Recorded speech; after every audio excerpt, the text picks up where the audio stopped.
एहि बेर के रौदी में अगती रोपल ई धान सब आब पाकि गेलैया। आब एकरा काटे के बेर भ गेलैया।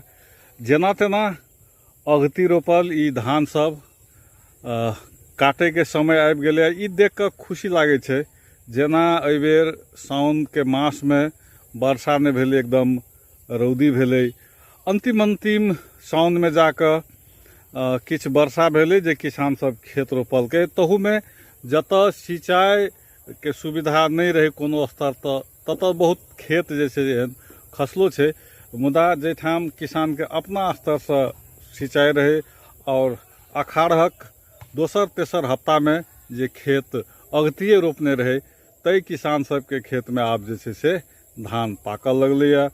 और निश्चित रूप में जे किसान सब पाछू का धान रोपलक, वर्षा भेला के बाद साउन के अंतिम हफ्ता में देख रहल छी से धान सब में किछ समयो छै। लेकिन खुशी लागल एते रौदी के बावजूद ई धान के जे देख रहल छी शीश, ई शीश जे छै से पक्का खुशी दऽ रहल अछि।